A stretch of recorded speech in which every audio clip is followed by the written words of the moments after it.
Amigos y amigas del programa A Ocho Columnas, bienvenidos a una nueva edición de A Ocho Columnas por todos los medios. Les habla Rafael Ángel Andrés Galicia, junto a Rafael Galicia, a través de nuestro canal en YouTube, Rafael Galicia TV, también por todas las redes sociales. Bienvenidos a una nueva edición del programa.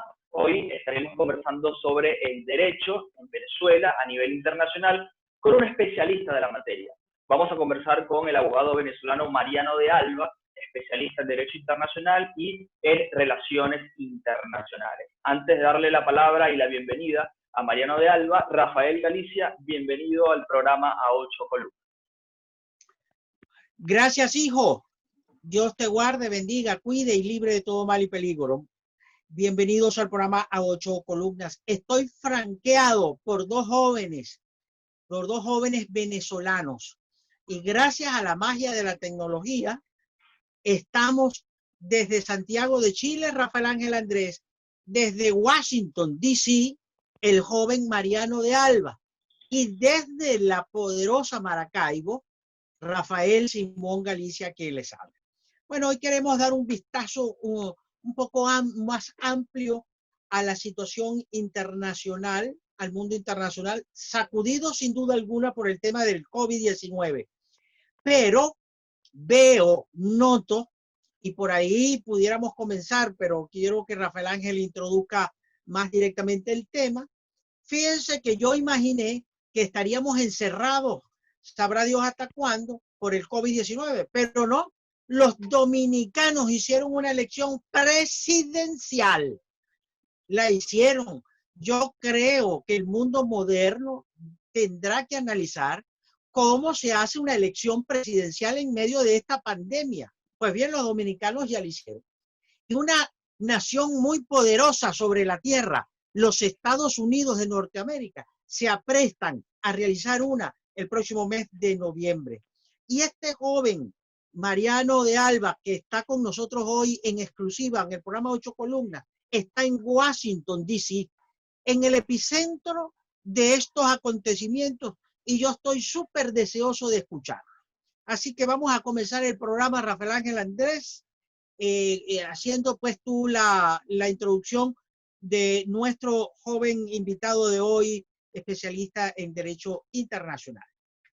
Bien, Mariano, primero que todo, bienvenido al programa 8 Columnas. Te ve y te escucha gran parte de la ciudad de Maracaibo a través de Telecolor y a través de YouTube El Mundo Entero. Bienvenido al programa y primero preguntarte sobre el tema internacional a modus general. ¿Cómo ves o qué te ha parecido este auge de la política internacional dentro de la política diaria de Venezuela, donde hasta sectores afirman que se le da prioridad al tema internacional por sobre el tema político nacional? Bienvenido al programa.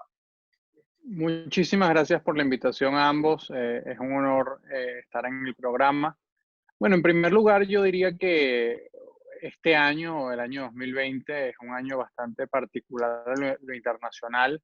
Ya como ustedes decían, el COVID-19, el coronavirus, ha modificado sustancialmente lo que era el estado del mundo y va a marcar, pienso yo, un antes y después, no solamente en términos de cómo responden los gobiernos a la pandemia en sí, sino también en muchos otros aspectos, ¿no? En el aspecto económico, producto pues de las cuarentenas que se han tenido que decretar, en el tema de salud, producto obviamente de que la mayoría de los países del mundo se han visto sorprendidos o rebasados por la situación.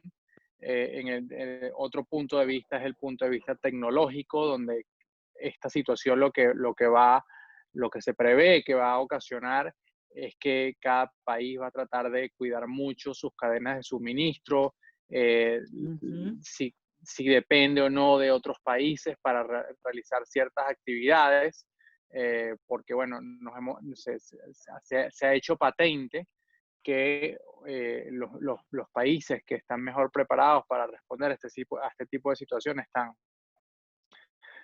inesperadas son los que de alguna forma u otra tienen no solamente los recursos, sino también las posibilidades por ejemplo, fabricar sus propias máscaras, fabricar sus propias medicinas, etcétera, etcétera, ¿no? Entonces, todo eso es un contexto donde hay cada vez un mayor nacionalismo en distintas partes del mundo y también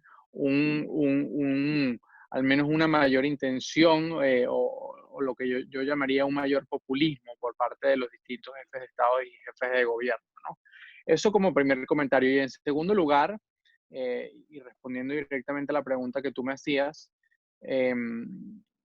efectivamente, durante los últimos años, coincido con la apreciación, lo internacional en Venezuela ha cobrado una relevancia sin precedentes. Y yo creo que eso es producto básicamente de que en buena parte del hemisferio occidental han sonado las alarmas por la situación que ha venido sufriendo Venezuela, no solamente desde el punto de vista del deterioro democrático, sino también el colapso económico y las repercusiones que eso ha tenido en cuanto a la migración de millones de venezolanos, afectando a su vez a otros países, especialmente los latinoamericanos que no estaban preparados para esto.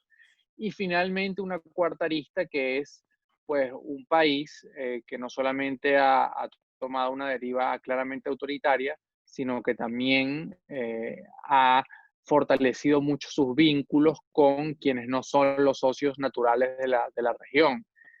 Y a esto me refiero, por ejemplo, con Rusia, con Irán, etcétera, etcétera, ¿no? Y yo pienso que eso es un asunto que debe llamar a la reflexión a los demás países de América Latina sobre el curso que deben tomar. Obviamente el régimen de Nicolás Maduro ha adoptado un modelo específico en el ámbito de las relaciones internacionales.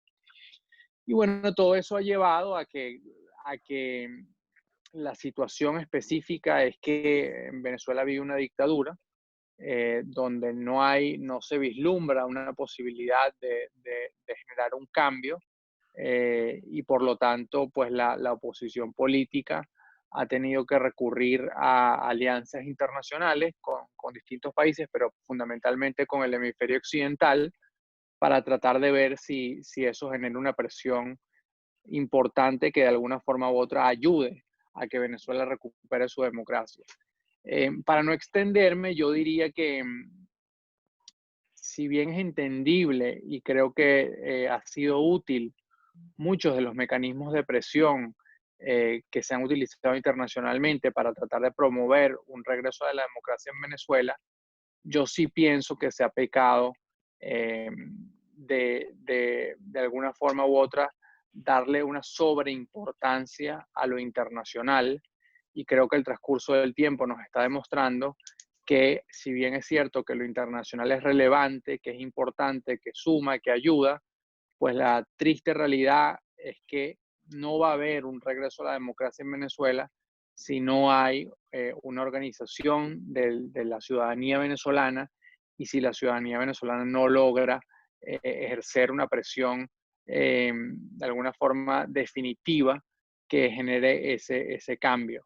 En conclusión, yo creo que el asunto debe llamarnos mucho a la reflexión a los venezolanos, porque lo que los últimos meses y el último año han demostrado es que si bien existe un apoyo para que los venezolanos recuperemos nuestra democracia, pues al final, como se diría coloquialmente, nadie va a hacer la tarea por nosotros. Y pienso yo, y agrego aquí esto, pienso yo que ocasionar un cambio de gobierno, un cambio de régimen en Venezuela es el primer paso y es quizás el paso más que se vislumbra menos complicado. Para poder reconstruir el país, también, dada la situación en la que está Venezuela actualmente, lo internacional va a ser fundamental, pero al final el país lo va a reconstruir, lo tienen que reconstruir los venezolanos, y por lo tanto esa sobredependencia de lo internacional creo que nos podría terminar haciendo mucho daño. Sumamente interesante, doctor Mariano de Alba, esa frase que acaba de pronunciar usted sobre la sobredimensión que la oposición política venezolana le ha dado al internacional. Incluso se ha dicho que en la estrategia política internacional, la oposición política al gobierno del presidente Nicolás Maduro ha sido, digamos, exitosa, pero no así hacia lo interno. De allí que nos vuelve a sorprender una cita electoral divididos, desarticulados. Me gustaría su apreciación sobre este asunto y qué tarea supone usted pudiera emprender la oposición para tener que decidir si participa o no participa y entonces conectar eso a lo internacional. ¿Cómo vería la comunidad internacional si la oposición participa o si la oposición deja de participar? Me gustaría... Sí, creo que es una pregunta interesante y en mi experiencia, lo internacional, es decir, los factores, los distintos gobiernos de Estados Unidos, Europa, América Latina, cuando uno tiene la oportunidad de ver cómo funcionan y cuál ha sido su respuesta con respecto a la grave crisis que vive Venezuela, yo he observado dos cosas. Primero, una disposición real a que sean los venezolanos quienes asuman el liderazgo de determinar cuál es la estrategia y cuáles son los pasos que debe seguir la sociedad venezolana para recuperar su democracia.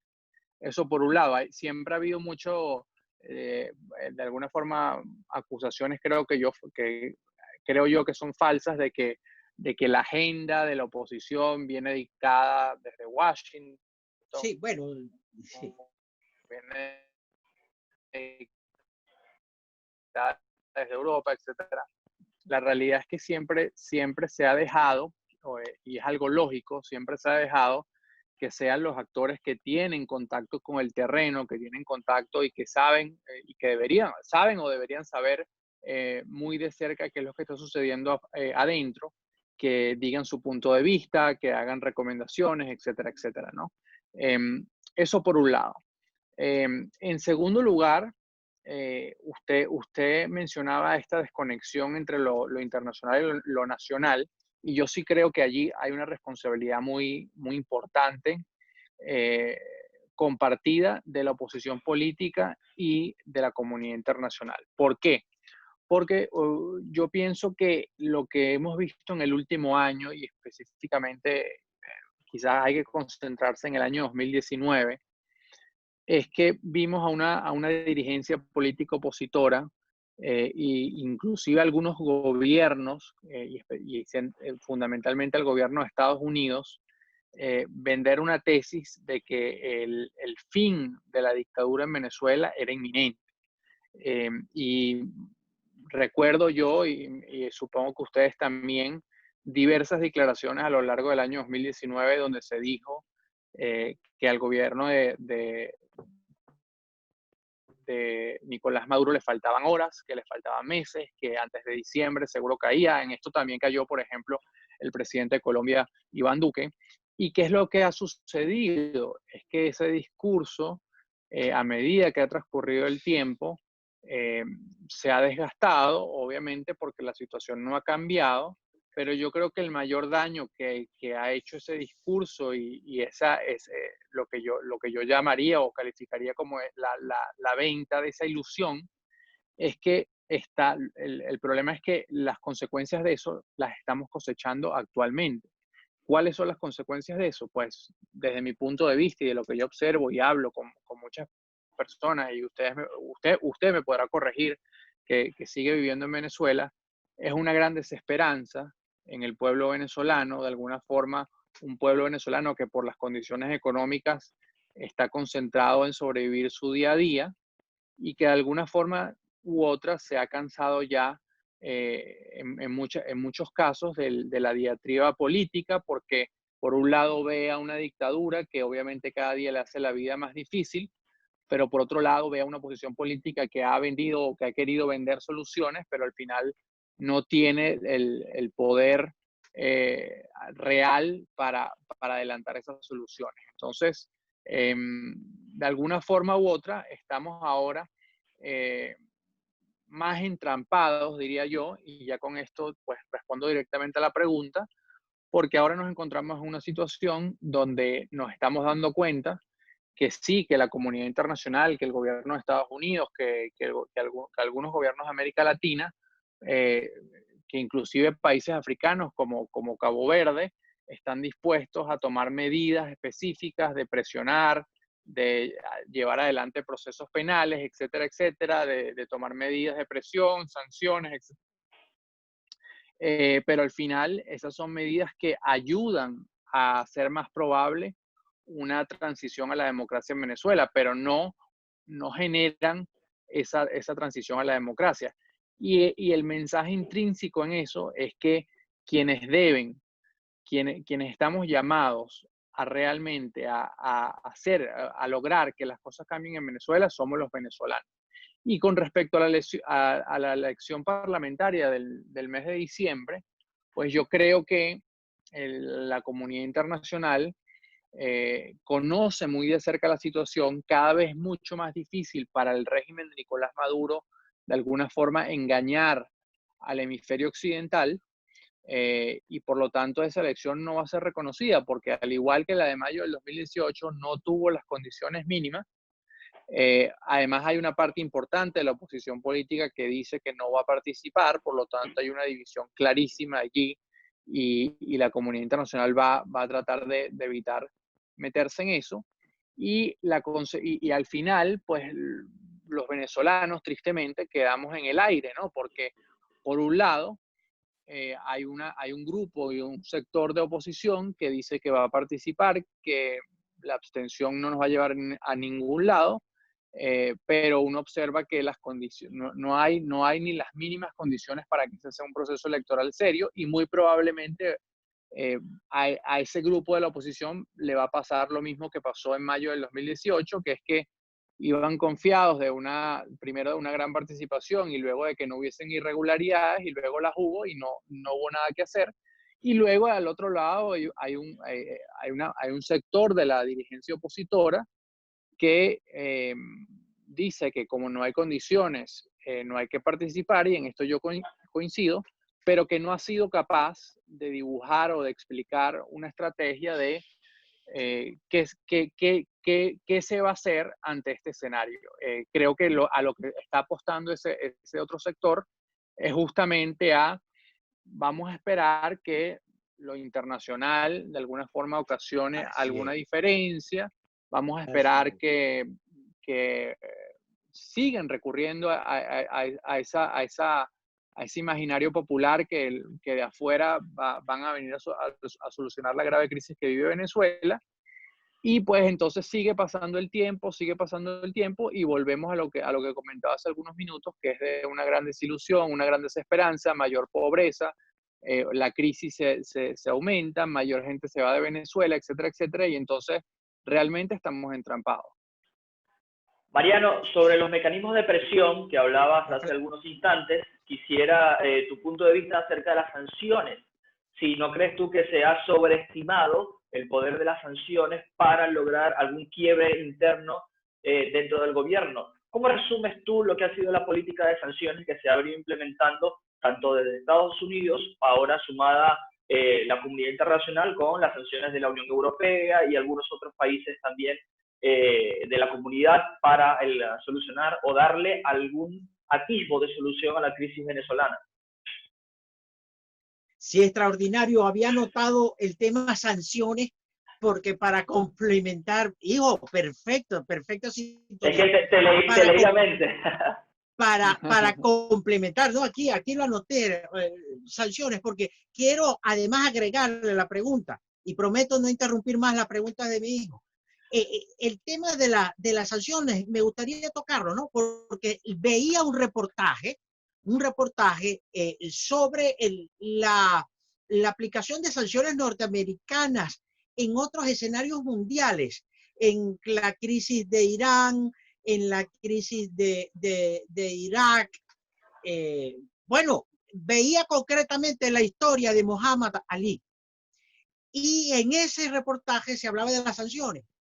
Y el presentador afirmaba que a lo largo de la historia no han sido muy contundentes y fuertes las sanciones norteamericanas. Es decir, en Maracucho, joven Mariano de Alba, no han cambiado la historia, las sanciones norteamericanas. Entonces, ¿para qué aplicar sanciones? Entonces, quiero, complementando la pregunta pues de Rafael Ángel Andrés, te escuchamos, excelente. Sí.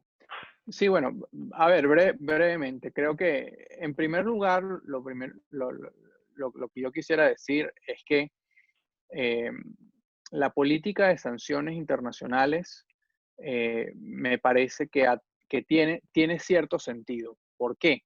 Porque a medida que fue pasando el tiempo, la comunidad internacional, y sobre todo aquí quiero hacer mucho énfasis en que la vanguardia sobre este tema lo ha tenido el gobierno de Estados Unidos desde hace ya algún tiempo, se fue haciendo evidente que el gobierno y el régimen de Nicolás Maduro estaban cometiendo una serie de actos que eran claramente violatorios, no solamente a la Constitución venezolana, estaban desmantelando la democracia y además estaban violando distintos tratados internacionales como, por ejemplo, la Carta Democrática Interamericana. Entonces fue avanzando el tiempo y pues el régimen comenzó a adoptar una serie de conductas que eran violatorias a toda esa normativa, y la respuesta obviamente o todas estas conductas que claramente no son correctas y que además el tiempo ha demostrado que no son correctas porque, mire, hay que observar simplemente la situación en la que está el país ahora, tienen que tener una consecuencia. Aunque no tengan consecuencia a lo interno de Venezuela, tienen que tener una consecuencia a lo externo. Entonces, por ejemplo, en primer lugar vamos a sancionar a ciertos funcionarios responsables de violaciones a derechos humanos, funcionarios responsables que están tomando decisiones que destruyen la democracia venezolana, sobre todo para tratar de enviar el mensaje de que, fíjense, ustedes pueden seguir haciendo eso, pero si lo siguen haciendo, va a tener al menos alguna consecuencia a lo externo. Eso por un lado creo que es importante dejarlo en claro. Por otro lado, no es ningún secreto, y creo que para cualquier persona que investigue medianamente sobre el tema, y en ese sentido es muy interesante ese documental al que usted hacía referencia, no es ningún secreto que si uno estudia la política de sanciones, especialmente la que ha llevado adelante Estados Unidos, de muchísimo, que el sanciones no es un invento nuevo. Sudáfrica, durante la apartheid de Nelson Mandela, tuvo sanciones importantes, etcétera, etcétera. Correcto. Uno se encuentra varias cosas. Uno se encuentra, primero, que las sanciones por sí solas no llevan a ningún lado. Es decir, las sanciones tienen que venir necesariamente acompañadas de otros esfuerzos que hagan que esa presión desemboque en, por ejemplo, en el caso de Venezuela, en un regreso a la democracia. Depositar todas las esperanzas en que las sanciones nos van a sacar de nuestro grave problema, que es un problema muy complejo, es un gran error. Eso por un lado. Y por otro lado, cuando uno revisa también la historia de las sanciones, se encuentra en que, ¿qué pasa? En la medida en que los regímenes de sanciones sean de carácter multilateral, es decir, un número mayor de países se plieguen a esas sanciones o a esas medidas para promover el respeto a los derechos humanos o el respeto a la democracia, es más probable que esas medidas tengan efecto. ¿Qué ha pasado en el caso de Venezuela? Pues que ha habido, sobre todo desde hace algunos años, mucha reticencia por parte de la Unión Europea, por parte de los países de América Latina, de tomar medidas para que las conductas antidemocráticas del gobierno de Nicolás Maduro tuviesen algún tipo de consecuencia. Entonces, eso obviamente ha debilitado mucho el programa de sanciones estadounidense. Y en tercer y último lugar, yo agregaría, mucha gente ha subestimado las importantes, o hasta diría yo, las importantísimas alianzas que ha logrado tejer el régimen de Nicolás Maduro, especialmente con países que también están sujetos a sanciones de Estados Unidos, como por ejemplo, podríamos mencionar el caso de Rusia, el caso de Irán, y pues son regímenes también autoritarios y que de alguna forma ya se saben darle la vuelta a las sanciones para de alguna forma hacer más difícil que esas sanciones tengan efecto. Creo que eso se ha subestimado mucho y creo que esa es una de las razones por las cuales las sanciones en Venezuela, su efectividad eh, luego de 3 o 4 años de sanciones bastante contundentes, diría yo, es de una efectividad bastante Ahora, no, dudosa. ¿qué quieres decir tú con la palabra subestimar? 50 países reconocieron a Guaidó o le dieron beligerancia a Guaidó. Rusia, Irán, Turquía mantienen su respaldo y la misma China, pues, su respaldo al presidente Nicolás Maduro. ¿Dónde ha podido la oposición tener un mejor juego en esa geopolítica internacional? Te estoy entendiendo que no ha sabido jugar bien la oposición. Bueno, a ver, dos cosas, ¿no? En primer lugar, yo diría que en la medida que ha venido transcurriendo el tiempo, yo no diría tanto que quien no ha sabido jugar bien es la oposición. Yo diría que el que no ha sabido jugar bien en ese terreno internacional, que realmente es quien tiene de alguna forma la infraestructura para jugar, ha sido Estados Unidos y la Unión Europea. Ahora, la oposición sí ha cometido diversos errores, en el manejo de sus relaciones con países que le han prestado su apoyo a Nicolás Maduro. Eh, por ejemplo, se ha tomado, pienso yo, una posición demasiado extremista de decir que, por ejemplo, todos los acuerdos con Rusia son ilegales, que eso no se va a reconocer, que si hay un cambio de gobierno, a los rusos hay que quitarles todo, igual con los chinos, etcétera, etcétera. Y eso lo que ha hecho, pienso yo, es que eh, países que son relevantes y que tienen un peso muy importante vean con mucho escepticismo y hasta miedo, diría yo, que la oposición se haga con el poder en Venezuela, porque piensan que eso pudiese afectar seriamente los intereses que ellos tienen en nuestro país. Yo pienso que la oposición hasta cierto punto debió haber sido más pragmática eh, y debió haber tratado de asumir una posición que diría yo más de Estado y decir, fíjense, no hay problema en que China tenga proyectos en Venezuela, siempre y cuando las condiciones estén claras, etcétera, etcétera. Y creo que eso de alguna forma a lo mejor, en realidad no estoy seguro, pero pienso que a lo mejor hubiese ayudado a que países que han apoyado de forma muy clara a Nicolás Maduro hubiesen sido más cuidadosos o hubiesen al menos en ciertos momentos claves no le hubiesen dado un apoyo tan frontal al gobierno de Maduro ante el temor de que la oposición se hiciese con el poder en Venezuela. Es decir, que la oposición debió ponerse a gobernar. Bueno, a ver, la oposición ha querido ponerse a gobernar, pero no ha podido. ¿Y por qué? Porque la única forma de ponerse a gobernar es sacando al gobierno de Nicolás Maduro del poder. Correcto. Pero, dos cosas, ¿no?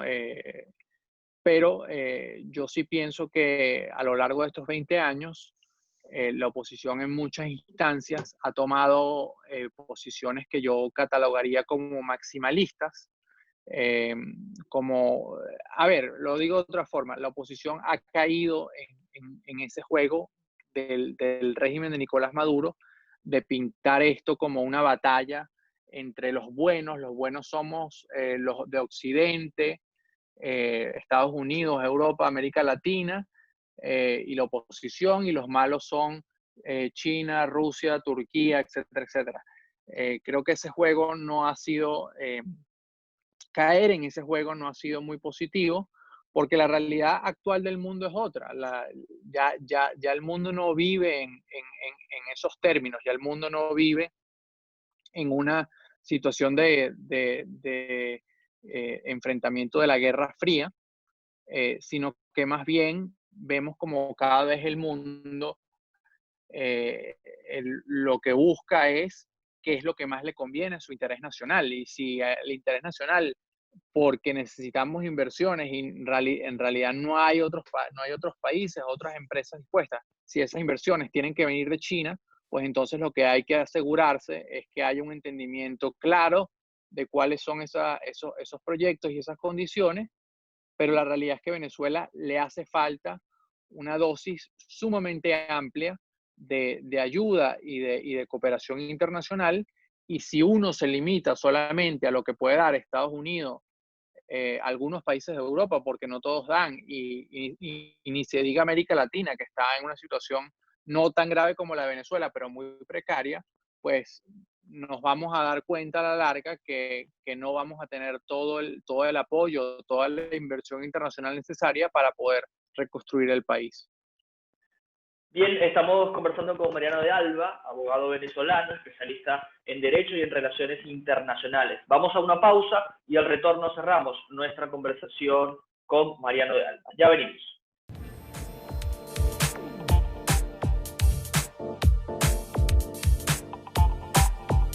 Ya regresamos con A Ocho Columnas.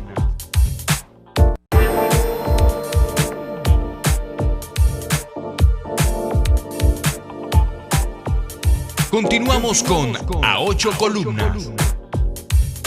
Continuamos nuestro programa A Ocho Columnas. Rafael Ángel Andrés.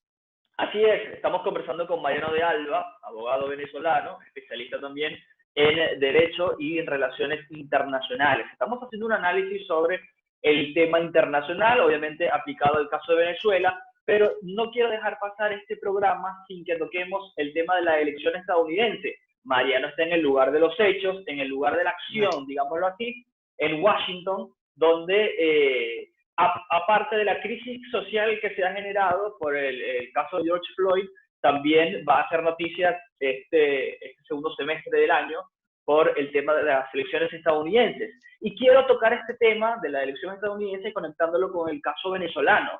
Y es que se ha teorizado sobre la elección estadounidense y que si gana Joe Biden va a haber un cambio en la política exterior hacia Venezuela, por eso conviene que gane Donald Trump.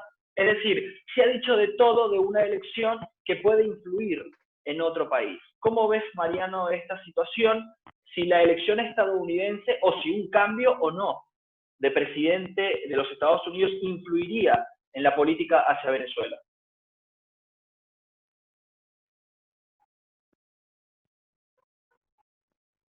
Bueno, a ver, vamos por parte, ¿no? Creo que en primer lugar, ¿me escuchan bien?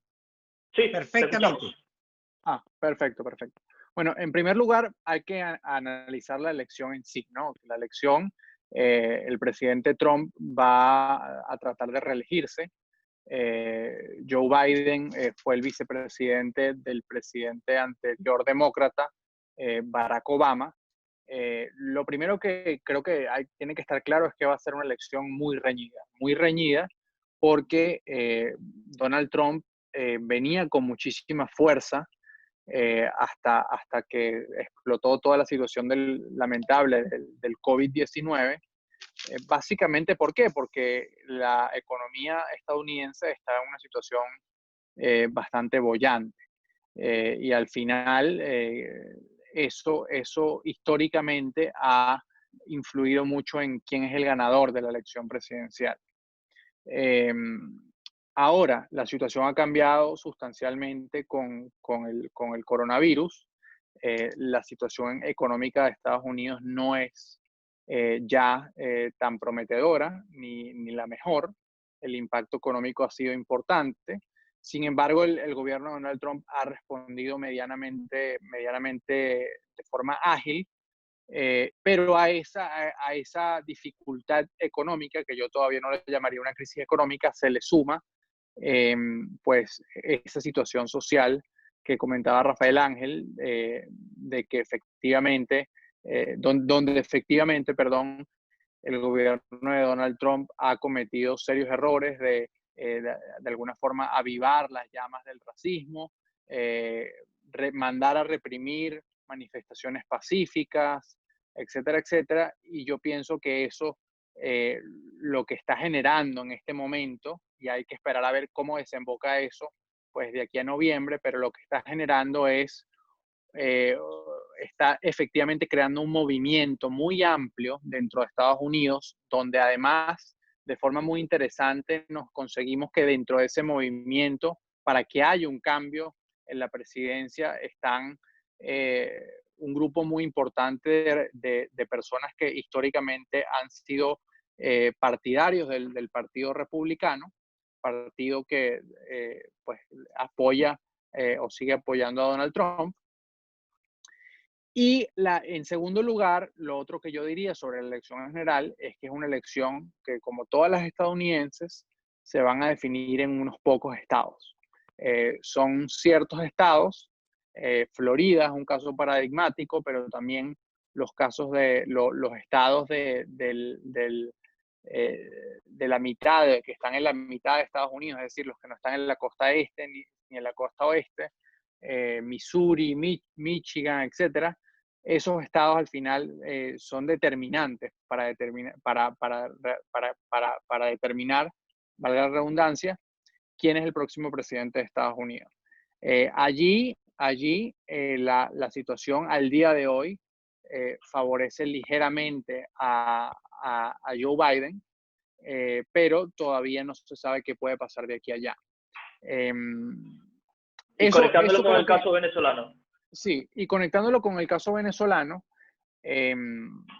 a ver, creo que no cabe duda que los niveles de presión en cuanto a medidas, en cuanto a sanciones, etcétera, etcétera, que se han visto los últimos 2 o 3 años sobre Venezuela por parte del gobierno estadounidense, en primer lugar son inéditos y en segundo lugar, creo que hay que ser sinceros y pienso yo que hubiese sido poco probable que se hubiesen dado con un presidente demócrata.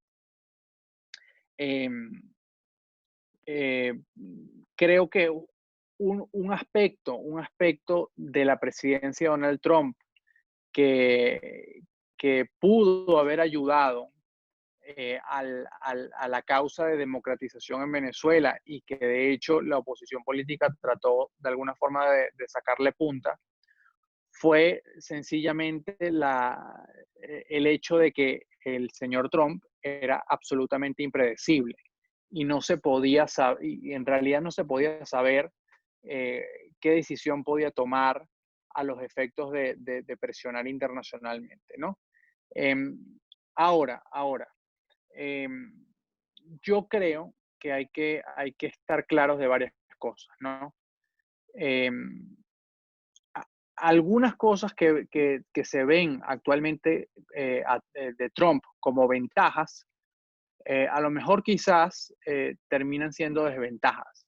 Y con esto lo que quiero decir es, así como ahorita resaltaba yo el carácter impredecible de Trump como una forma más de meter presión a lo interno de Venezuela, quizás que llegue un presidente más predecible como lo sería Joe Biden, pudiese ayudar también a que la presión internacional sobre Venezuela, por ejemplo, sea más uniforme.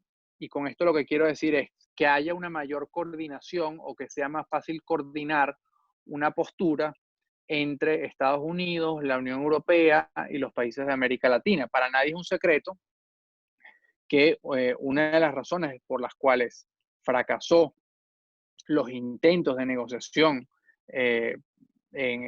auspiciados por Noruega, no pienso yo que fuese la razón más importante, pero fue una de las razones por las cuales fracasó, es porque el gobierno de Estados Unidos no quiso darle el voto de confianza o no quiso dirigir su presión efectiva por el poder que tiene, a los efectos de que ese proceso tuviese mayor probabilidad de éxito. Entonces, eso es un asunto que pudiese cambiar con una presidencia de Joe Biden. Pero en líneas generales, creo que los venezolanos tienen que estar claros que es muy poco probable que las líneas generales de la política estadounidense con respecto a Venezuela cambien, inclusive si Joe Biden llega a la presidencia.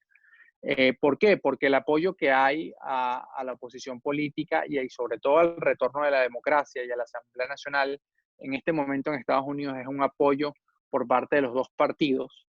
Joe Biden tiene un equipo que inclusive diría yo que es cercano a la oposición política en Venezuela y que tiene muy claro lo que está sucediendo. Pero obviamente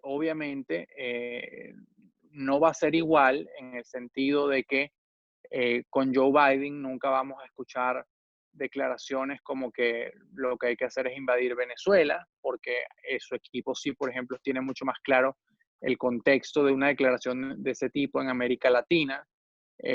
Tampoco a lo mejor vamos a ver una política tan agresiva desde el punto de vista de declaraciones. Recordemos, por ejemplo, comunicaciones de funcionarios del gobierno estadounidense poniendo fotos de que Maduro ya estaba caído, etcétera, etcétera. Creo que eso no. Si gana Biden, lo que va a cambiar es que de alguna forma se va a volver a una forma de política más tradicional, va a tener un equipo más competente de personas que van a evaluar la situación y tomar decisiones, y eso tiene su parte buena y su parte mala. La parte mala, dependiendo de cómo se vea, es que es más difícil influenciar a funcionarios del gobierno estadounidense que están mejor informados sobre la situación. Justamente una de las grandes ventajas del gobierno de Donald Trump es que como muchos de sus funcionarios no tenían mucha idea de qué es lo que había que hacer, pues todas las propuestas que hizo parte de la oposición venezolana fueron acogidas. Y por último, la realidad es que una de las grandes incógnitas es la razón detrás del apoyo de Trump a Venezuela. Y así como este primer periodo presidencial del presidente Trump, hemos visto una presión bastante sustancial y, como ya dije antes, inédita y bastante fuerte, también existe la posibilidad, que no lo sabemos al día de hoy, de que si gana un segundo periodo, pues al final los venezolanos descubramos que, como dice mucha gente, el único interés de avivar la llama de la situación en Venezuela y la situación en Cuba para Donald Trump era un interés electoral por la importancia de ganar el estado de Florida. Y nada quita o pudiese también darse el caso de que ganado ese segundo periodo, de alguna forma el interés de Trump disminuya sustancialmente. Obviamente eso, aunado no solamente al hecho de que si gana un segundo periodo ya no tiene que buscar eventualmente una reelección,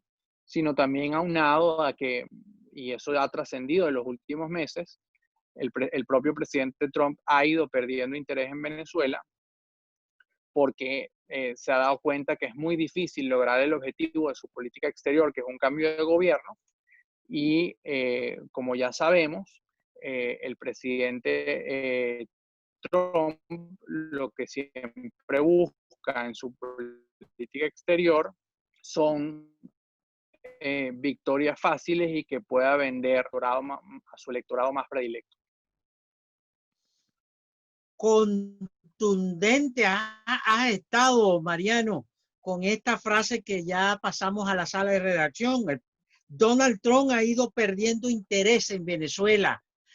Mira, hay algunos análisis de gente muy calificada, entre ellos un destacado analista venezolano, quien afirma la posibilidad o el escenario político, creo que es Michael Penford, quien afirma la posibilidad de que, según el resultado de las elecciones norteamericanas en noviembre, el gobierno de Venezuela pudiera o no continuar con el proceso electoral. Es decir, que conecta este escenario político norteamericano con una posible suspensión de las elecciones o reprogramación de las elecciones o negociación política en Venezuela.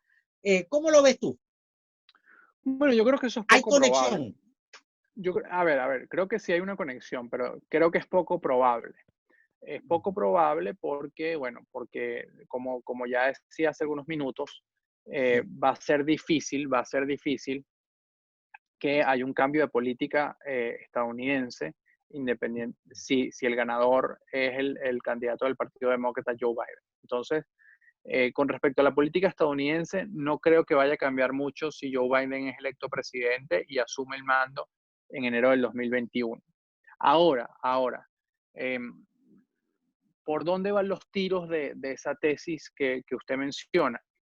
Para nadie es un secreto que durante, diría yo, los últimos meses y sobre todo durante las últimas semanas, ha habido un esfuerzo, sobre todo por parte de la Unión Europea, para tratar de buscar, sobre todo teniendo en cuenta que la Unión Europea sigue manteniendo un canal de comunicación abierto con el régimen de Nicolás Maduro y con sus funcionarios, de buscar un mínimo de condiciones electorales para el evento parlamentario de diciembre. Eso, pues como somos todos testigos de lo que viene pasando diariamente en Venezuela, eso no ha sido posible porque el régimen básicamente avanza en su deriva autoritaria y está dispuesto a todo para permanecer en el poder, pero esos esfuerzos continúan y no estoy hablando yo de que la Unión Europea pretende un escenario de condiciones ideales, una elección perfecta, pero sí unas mínimas condiciones que hagan posible que toda o la gran mayoría de la oposición política en Venezuela pueda participar, que haya observación electoral internacional y que también de alguna forma u otra, al menos una mayoría de la población venezolana se sienta algún grado de confianza en hacer el esfuerzo de ir a votar. Dicho eso, el gran problema de esa tesis, además de lo que ya vengo mencionando, es que inclusive si gana Joe Biden, recordemos que asume en enero del 2021, en el 17 de enero, si mal no recuerdo, o esa fecha podría cambiar, pienso yo, pero en enero del 2021. Entonces, va a ser difícil, pero a ver, creo que ni con Trump ni con Biden está totalmente cerrado el escenario de que, visto que transcurre el tiempo y no hay un cambio en Venezuela, de que se abra una negociación directa con el régimen de Maduro, en donde la comunidad internacional haga ciertas concesiones, siempre y cuando el régimen de Maduro también haga algún tipo de concesiones. Pero como decía al principio, mi impresión de lo que yo observo es que ese escenario de una negociación internacional donde pues de alguna forma el régimen de Maduro acceda a otorgar ciertas condiciones mínimas electorales para que los venezolanos puedan decidir qué va a suceder, es muy poco probable. Y es poco probable porque, como decía antes, a medida que pasa prácticamente todos los días, vemos cómo en Venezuela quien ejerce el poder de facto es un gobierno que cada día más demuestra que está dispuesto a todo para perpetuarse en el poder.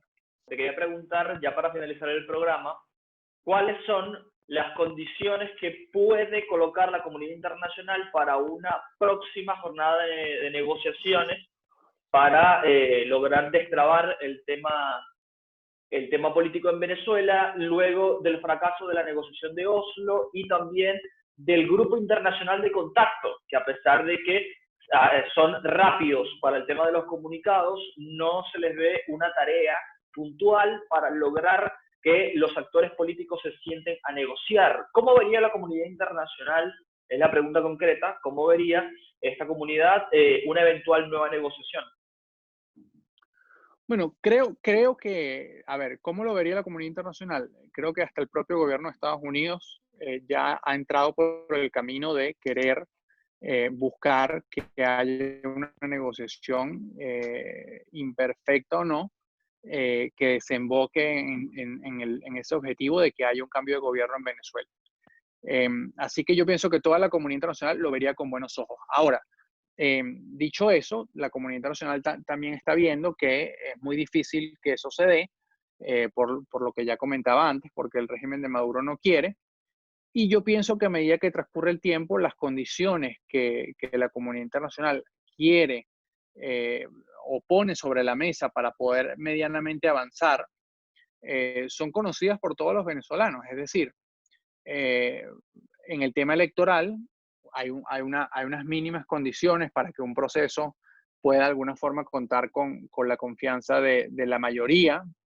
No, creo que no se pretende que toda la población, pero sí la mayoría de los venezolanos que sientan que es un ejercicio efectivo de sus derechos. Y luego hay otras condiciones, ¿no? Hay otras condiciones que, dependiendo del tiempo, pero que ya las conocemos todos los venezolanos por el tiempo que se ha venido exigiendo, como es la liberación de presos políticos, el respeto a las decisiones de la Asamblea Nacional, el respeto a la diversidad política, es decir, estas últimas decisiones que hemos visto en contra de partidos, los tradicionales partidos políticos de Venezuela, donde básicamente son secuestrados por el Tribunal Supremo de Justicia y son entregados a personas que han sido cooptadas por el régimen. Eso es inaceptable. Entonces, si hay algún tipo de avance o algún tipo de disposición de avanzar en eso, que repito pienso yo que sigue siendo poco probable, yo pienso que toda la comunidad internacional terminaría viendo con buenos ojos esa opción. Ahora, inclusive hoy o hace una semana, este no ha sido el caso, porque usted mencionaba el Grupo Internacional de Contacto.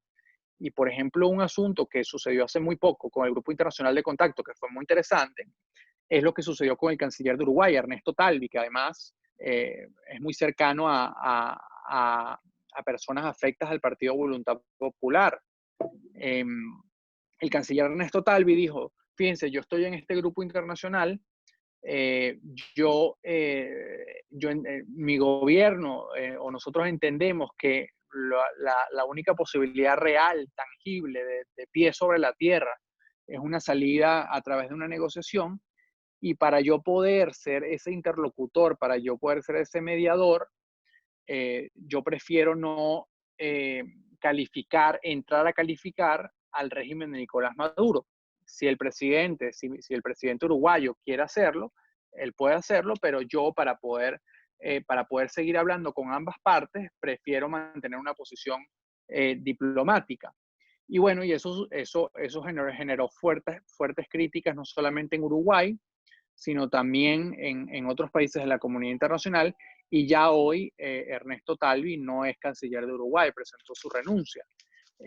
Todo eso lo que demuestra es que sigue habiendo también una fuerte presión para que no haya una salida negociada en Venezuela, y ese es el grupo que sigue apostando por pues de alguna forma, una acción de fuerza que desaloje a Maduro y a todo su gobierno del poder. Bueno, no sé cómo estamos con los tiempos.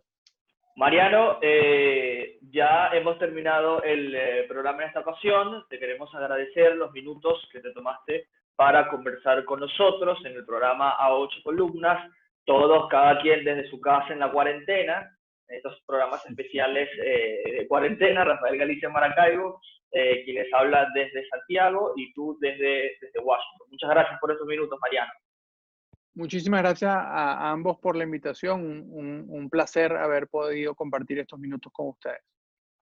Después conversaremos sobre un tema que comienza a debatirse en el mundo, el nuevo orden mundial, el mundo después de esta pandemia. Pareciera que se reacomoda, que hay un nuevo orden que involucra a lo político y a lo económico en todo el mundo. ¿Qué piensa un joven como tú desde la capital de los Estados Unidos, Washington, D.C.? Sería muy interesante escucharte.